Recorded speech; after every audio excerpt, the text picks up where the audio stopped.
I didn't expect to be leaving Paris so soon.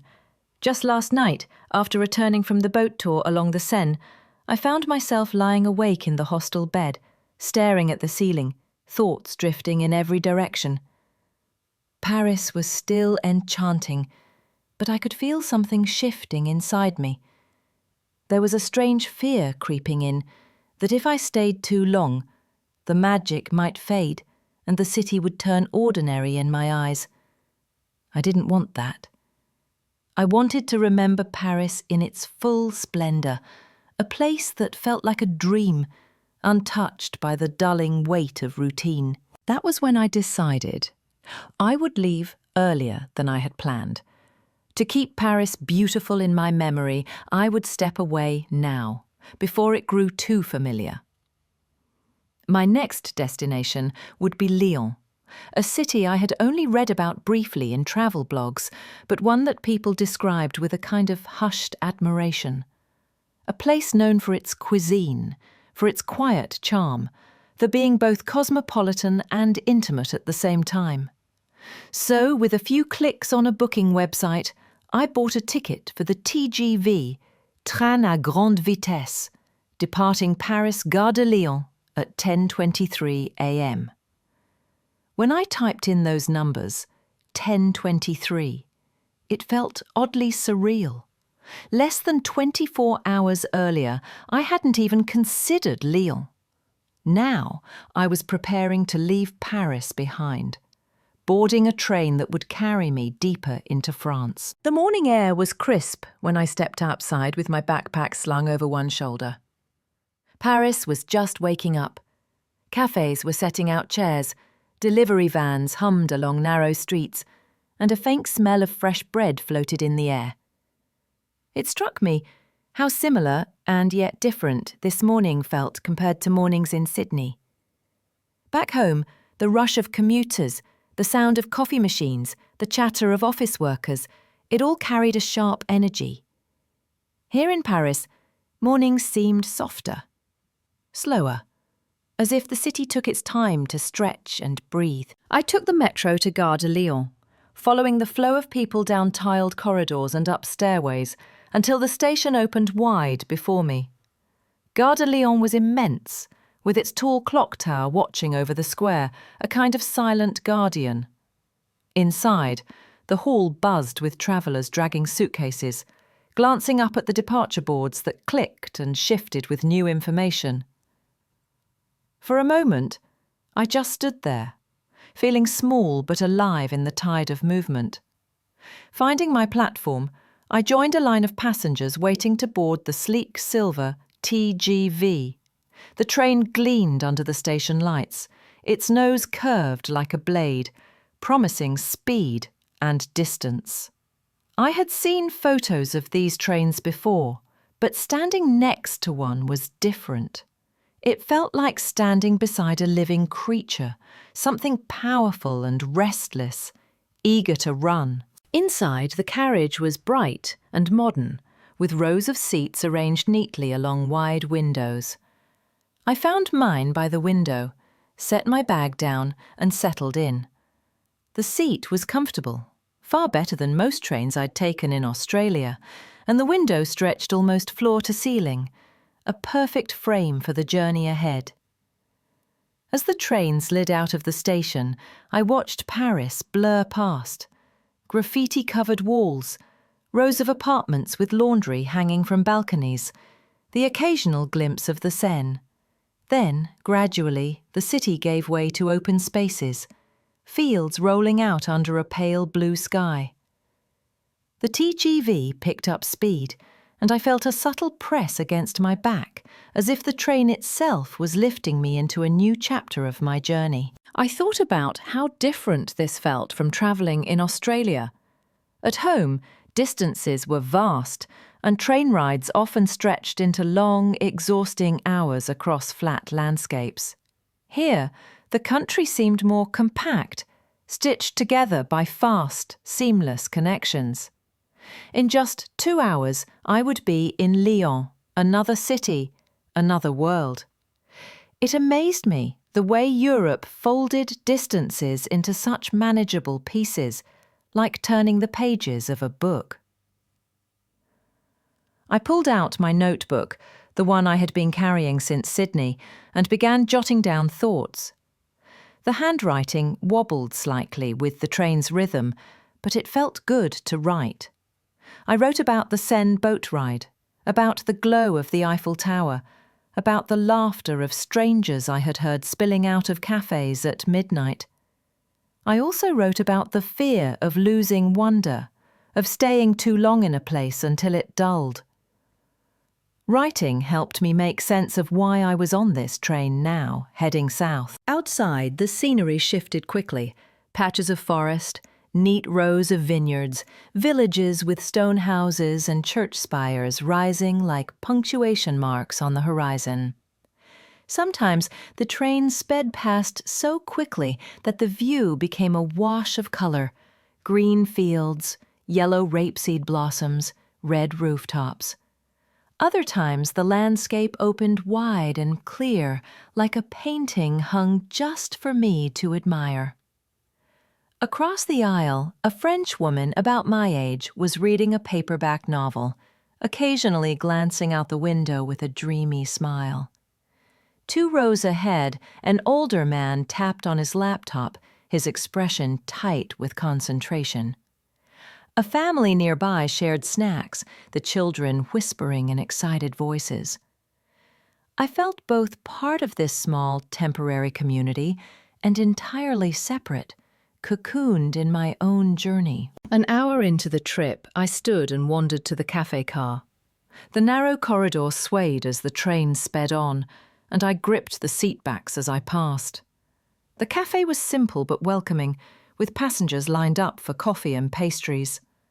I ordered an espresso and a croissant, practicing my hesitant French. The barista smiled politely, not correcting me, and handed over my tray. Back at my seat, I savoured the espresso, its sharp bitterness waking me fully. The croissant was buttery, flaky, and still warm. It struck me how even something as ordinary as a train snack could feel extraordinary when wrapped in the context of travel.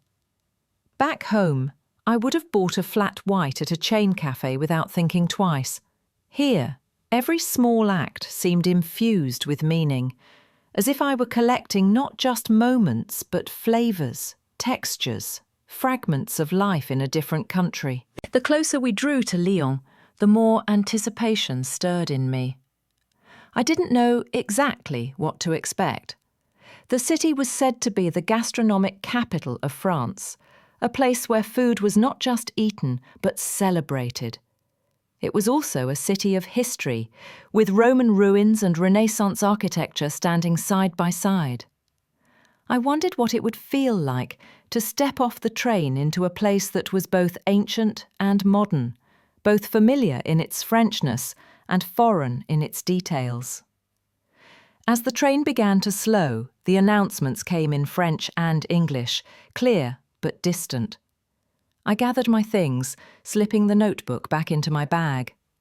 Outside the window, the scenery shifted again. Factories, warehouses, glimpses of the Rhone River. Then, suddenly, we were gliding into the station, the platform rising to meet us. The closer we drew to Lyon, the more anticipation stirred in me. I didn't know exactly what to expect. The city was said to be the gastronomic capital of France, a place where food was not just eaten but celebrated. It was also a city of history, with Roman ruins and Renaissance architecture standing side by side. I wondered what it would feel like to step off the train into a place that was both ancient and modern, both familiar in its Frenchness and foreign in its details. As the train began to slow, the announcements came in French and English, clear but distant. I gathered my things, slipping the notebook back into my bag. Outside the window, the scenery shifted again. Factories, warehouses, glimpses of the Rhone River. Then, suddenly, we were gliding into the station, the platform rising to meet us. I felt a flutter in my chest, a mix of nervousness and excitement. Lyon was waiting, and whatever it held for me would soon unfold. Paris was already behind me, shimmering like a dream, and ahead lay a city I had yet to know. And so, as the train doors opened and passengers began to step out into the light, I took a deep breath and followed. When the train finally slowed down and the voice over the speaker announced Lyon par Dieu, I felt a gentle rush of nerves. The journey from Paris had only taken 2 hours, but somehow it felt like I had crossed an invisible line between chapters of my own story. I stepped off the TGV with my small suitcase rolling obediently behind me, the polished floor of the station echoing the sound of its wheels. The station was busy, but not in the same way as Paris Gare de Lyon. There was less urgency, fewer people rushing past as if their entire lives depended on catching a connection. Instead, I noticed families with children tugging at their parents' hands, students with backpacks, and older couples pausing to study the departure boards. It all felt slower, a little more approachable, as if Lyon had decided that time itself should be lived rather than fought. Walking out of the station, I pulled my jacket tighter around me. The air was cooler here, not biting, but fresh. A late morning breeze swept across the wide plaza outside the station, where trams slid past with a quiet hum. I stopped for a moment, trying to orient myself. Paris had overwhelmed me with its grand boulevards and monumental beauty. Lyon immediately felt different, less like a museum, more like a city that people truly inhabited. I had booked a hostel the night before, with the same impulsive energy that had led me to purchase the train ticket online. It was a small place in the Presqu'île district, sandwiched between the Rhône and Saône rivers. The pictures online promised colourful walls, friendly staff, and common spaces where travellers gathered. I had been craving the anonymity of Paris, but now, strangely, I wanted conversation. Perhaps I was ready to hear other voices besides the one inside my head. The tram ride from Pardieu to the hostel was short, and I watched the city unfold through the glass. Elegant facades in pale stone, leafy squares where people lingered at café terraces. Cyclists weaving between traffic with an ease that reminded me of Melbourne. I realised how much I missed that. Seeing people use bikes not just for exercise, but for everyday life. When I arrived at the hostel, I hesitated outside for a few seconds, suitcase in hand. The building itself was not remarkable, but there was something inviting about its narrow doorway, painted in cheerful blue. Inside, the reception desk was tucked into a corner of the lobby, and behind it, a young woman with dark curls greeted me with a warmth that immediately put me at ease. "Bonjour, welcome to Slow Living Hostel," she said, switching into English when she saw the uncertainty on my face. I smiled, grateful, and handed over my passport. The check-in process was simple. A key card for the room, a map of Lyon with her scribbled recommendations. "You must walk up to Vieux for the view," she insisted, plus the Wi-Fi password on a small piece of paper. She pointed out the kitchen, the lounge area, and the courtyard where a few guests were already sitting with coffee cups, deep in conversation. Dragging my suitcase upstairs, I found my dormitory.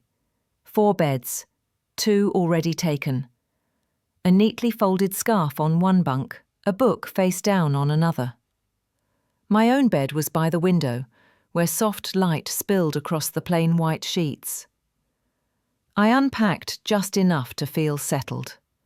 A change of clothes, my notebook, the small pouch of toiletries.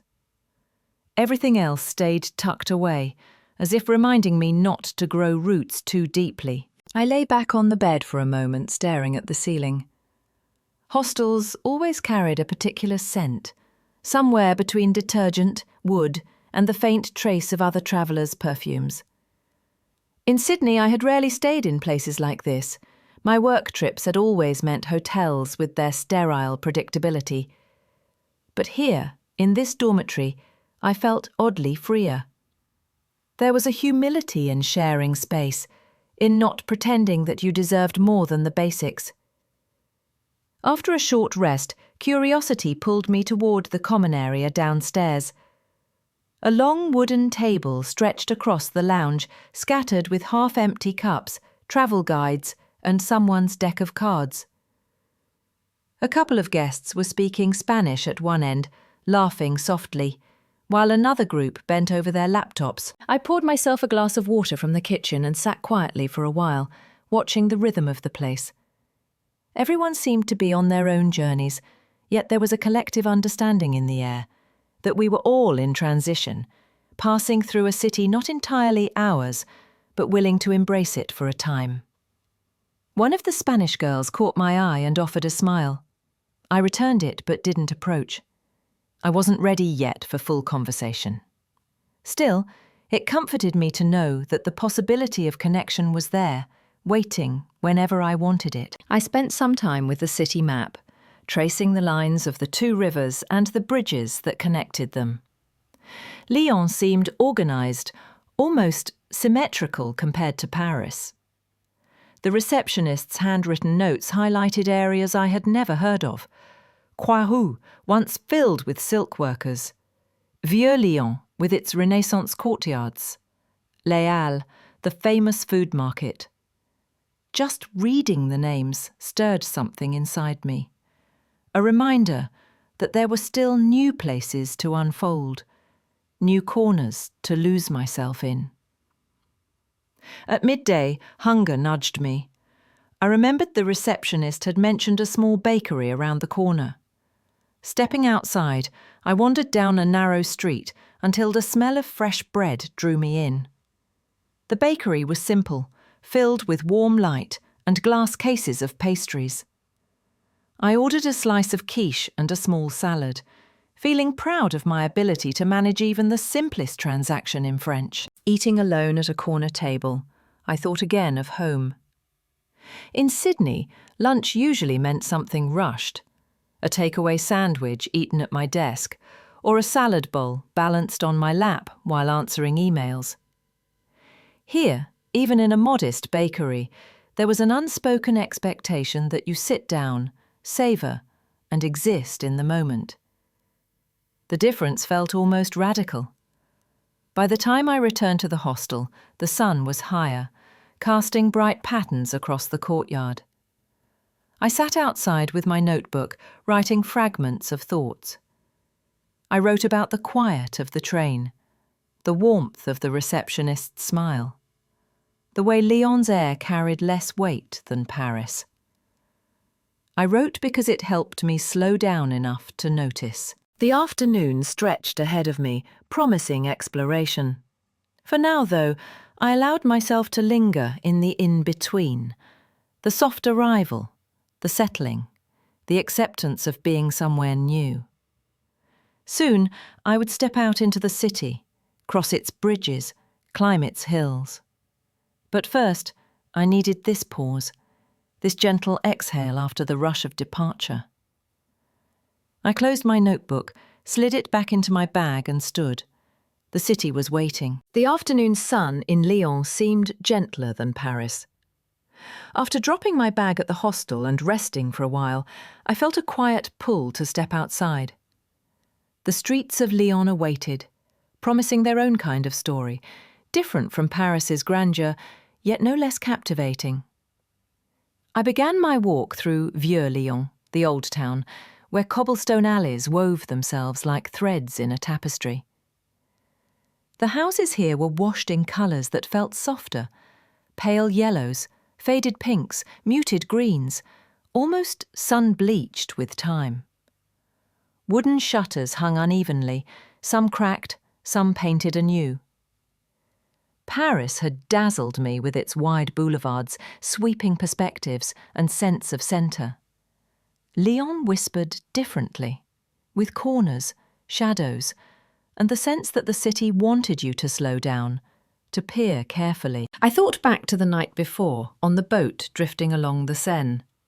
The water had reflected the city's lights like liquid gold, Paris had felt infinite then. But back in my hostel bed, I had realised something else. The longer I stayed, the more ordinary those miracles might become. I didn't want Paris to lose its magic for me. That was why, in the quiet hours of the night, I had gone online, opened the train booking site, and purchased my ticket to Lyon. A decision made almost impulsively, yet now, standing here among streets centuries old, it felt inevitable. As I wandered deeper, I stumbled upon one of Lyon's traboules. At first it looked like nothing, a heavy wooden door slightly ajar. I pushed it and suddenly the air shifted.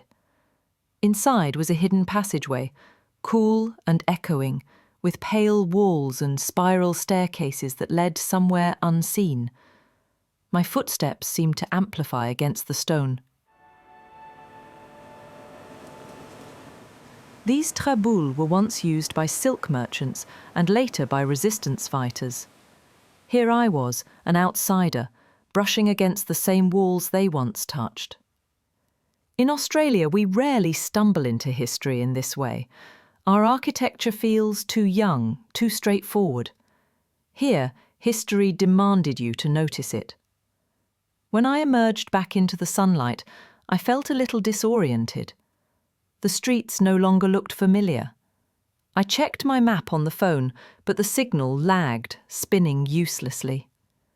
I took a left turn, then another, convinced I was circling back toward the cathedral, but instead I found myself on a narrowing street with no recognizable landmarks. "Excuse me," I finally asked a passerby, a young woman with short brown hair carrying a tote bag filled with books. My French was clumsy and I hesitated, but she smiled before I could finish. "Lost?" she asked in English, her accent unmistakably French. I exhaled in relief. "Yes, I was trying to get to Saint-Jean Cathedral, but I think I've wandered too far." She glanced down the alley, then back at me. "Ah, it happens all the time in Vieux Lyon. The streets are like a puzzle."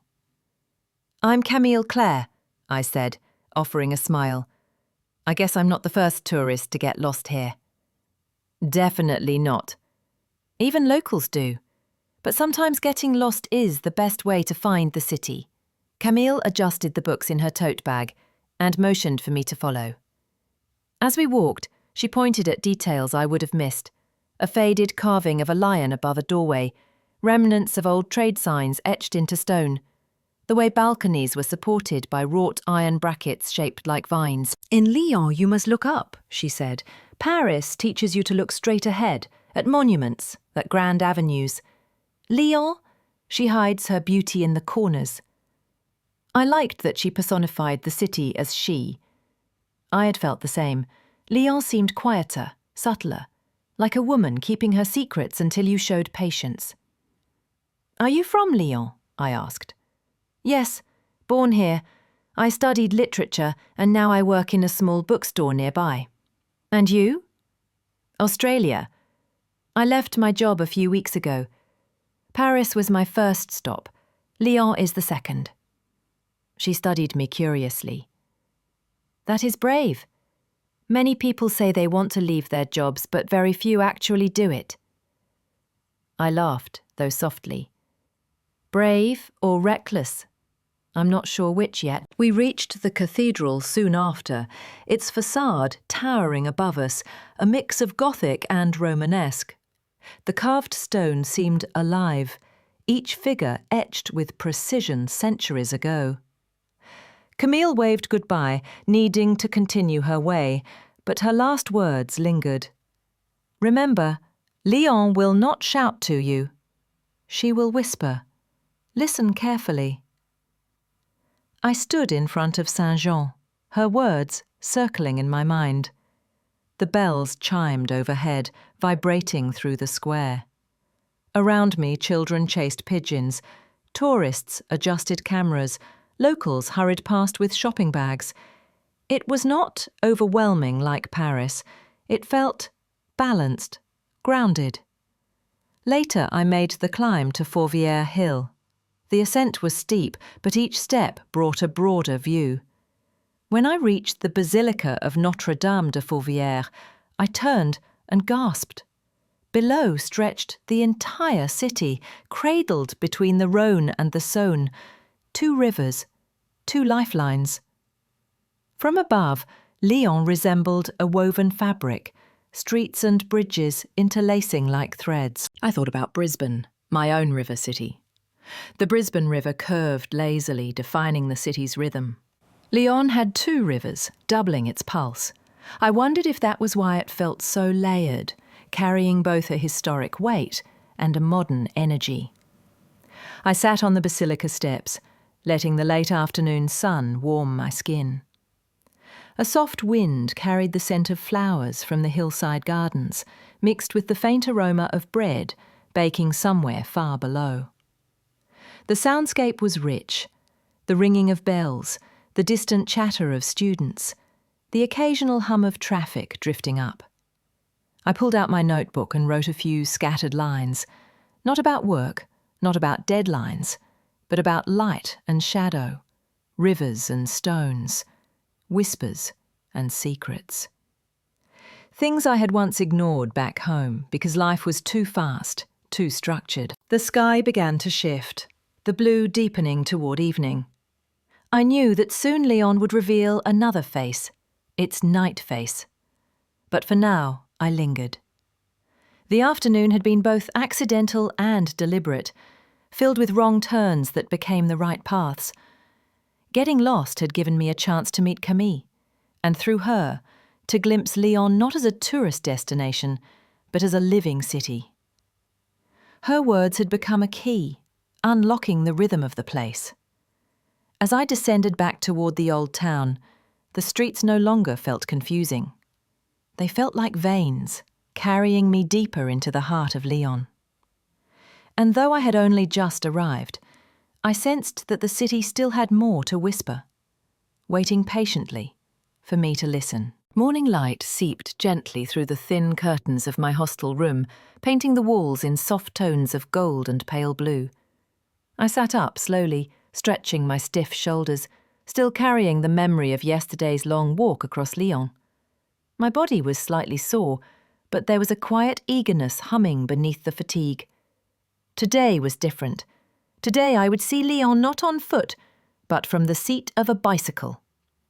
When I booked the bike tour online last night, I had hesitated for a few minutes.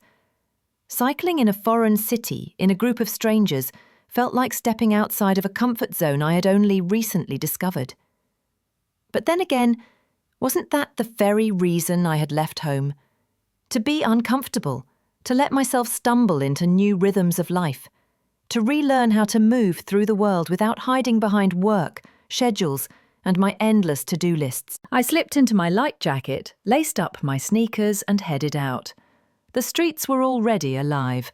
The aroma of butter and coffee wafted from cafes, delivery trucks clattered along cobblestones, and cyclists passed by, balancing baskets of bread with a grace that seemed uniquely French.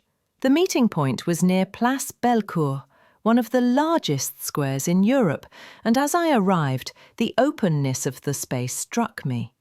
In Sydney, squares are rarely this vast, rarely this free of skyscrapers pressing in on all sides. Here, there was sky, so much sky above me, with the Ferris wheel on one end, statues anchored in the centre, and cafes framing the perimeter like polite spectators. A small group of people had already gathered near a line of neatly parked bicycles. They looked a little awkward, standing in the in-between space of strangers who had not yet been introduced. I felt the same nervousness stir inside me, but I smiled as I approached. "Bonjour," I greeted softly, my accent giving me away. A young woman, probably in her late 20s like me, smiled back. She had dark, curly hair tucked under a cap and carried a camera strapped across her chest. "Hi," she said in a British accent. "Are you joining the bike tour too?" "Yes. First time in Lyon?" I asked. She nodded. "Actually, first time in France." I was in Spain last week, and I thought, why not come here before heading back to London? Her casual spontaneity made me think of my own unplanned leap. I introduced myself, and soon we were chatting about travel, about how Lyon was supposedly the culinary capital of France. I told her I was from Australia, and her eyes lit up. "That's so far away! I've always wanted to go there." As we spoke, a man in his 40s joined in. He was American, tall and broad-shouldered, with an easy smile. "I overheard you talking about food," he said. "I'm only here for 2 days, and my main mission is to eat as much as possible. Bouchon, pastries, wine, you name it." We all laughed, and the awkwardness dissolved a little. Strangers were becoming companions, if only for a day.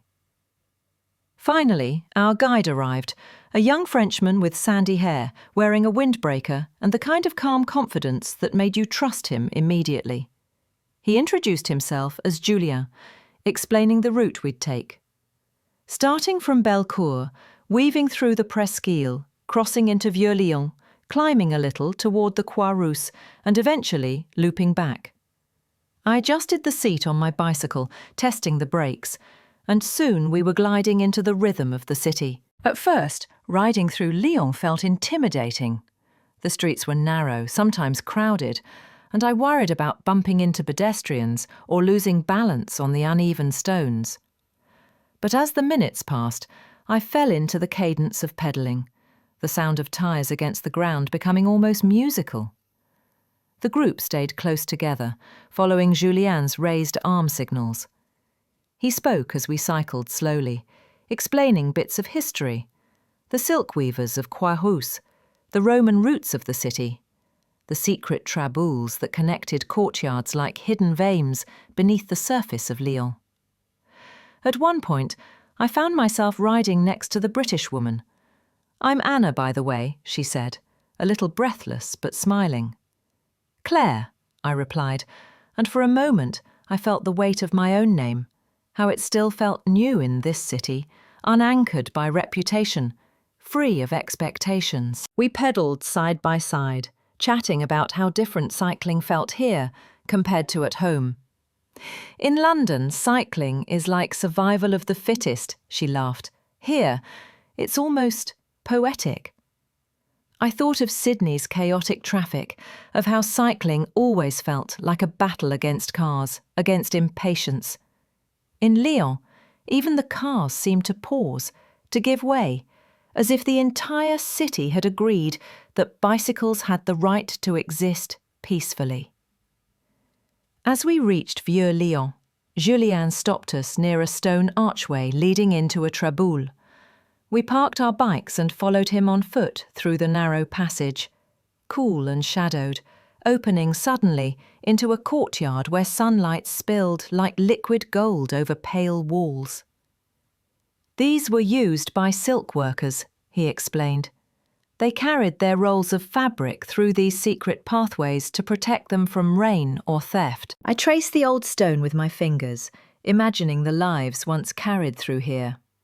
Back home, history often felt young, buildings rarely more than a century old. Here, the walls whispered of centuries, of lives interwoven, like threads in a fabric. When we emerged back into the sunlight, I lingered a little behind. It struck me how travel wasn't just about seeing new places, but about the way those places made you see yourself differently. Your history suddenly small, your assumptions suddenly bendable. The climb toward Croix-Rousse tested me. My legs burned, my breath came uneven, and for a moment I regretted signing up for this tour. Anna had surged ahead, the American man too, but I fell behind slightly, pedalling slower. Then, unexpectedly, one of the other riders slowed down beside me. He was quiet, perhaps early 30s, with glasses slipping slightly down his nose. "It's steep, isn't it?" he said, his accent German. I laughed, embarrassed. I thought I was fitter than this. "Don't worry. Everyone struggles on this part." He matched my pace, and for a few minutes we rode together in silence, the rhythm of our breath filling the space between us. There was something oddly comforting about having someone beside me, not racing ahead, not leaving me to my weakness, but simply riding at my pace. It reminded me of something I hadn't felt in a long time: companionship without pressure. By the time we reached the top, my legs were trembling, but the view made me forget the ache. The entire city stretched below us: terracotta rooftops, the snaking Rhône and Saône rivers, bridges arching gracefully across them, and beyond, the faint outline of hills. Julien let us pause there, explaining the history of the silk industry, but I was only half listening. My chest heaved, sweat clung to my temples, and yet my heart felt strangely light. This was the kind of exhaustion that felt alive, earned, unlike the drained exhaustion of office deadlines. The ride down was faster, smoother, almost exhilarating. Wind rushed against my cheeks, my hair lifting behind me. For a moment, I forgot everything: the past, the future, even the reasons I had left home. There was only the road, the bicycle, the speed. But just as quickly, that lightness shifted. Turning a sharp corner, I felt my wheel skid slightly on a patch of gravel. My hands tightened on the brakes, but too sharply I wobbled, nearly toppling over. My heart leapt into my throat. I steadied myself at the last second, one foot slamming onto the ground. The sound of my sneakers scraping against the pavement seemed louder than it should have been. The group stopped, concerned eyes turning toward me. "Are you okay?" Julien asked, cycling back quickly. I nodded, forcing a laugh though my pulse still raced. "Yes, just clumsy." The German man who had ridden with me earlier gave me a small nod, as if to say, "I know what that feels like." Anna patted my shoulder lightly. The moment passed, but inside me a tremor lingered. I thought of how close I had been to falling, to scraping skin, to ruining this day. It reminded me of how fragile travel is, how every moment is both a gift and a risk. Back in Australia, I had lived in such a controlled environment, every risk calculated, every step planned. Here, even a bicycle ride reminded me that control was an illusion. And yet wasn't that what made it beautiful? The tour ended back at Place Bellecour. My legs were heavy, my face flushed. But a strange satisfaction filled me. We returned the bikes, thanked Julien, and slowly drifted away into our separate lives. Before leaving, Anna turned to me. "Do you want to grab lunch together? I think we both deserve it after that climb." I hesitated for a moment, then smiled. "Yes, I'd like that." We walked off toward the narrow streets of Vieux Lyon, the promise of bouchons and laughter waiting ahead. As we disappeared into the crowd, I carried with me not just the memory of a bike ride, but the quiet courage of knowing I could stumble, nearly fall, and still keep going. In that, perhaps, was the lesson I had been searching for all along.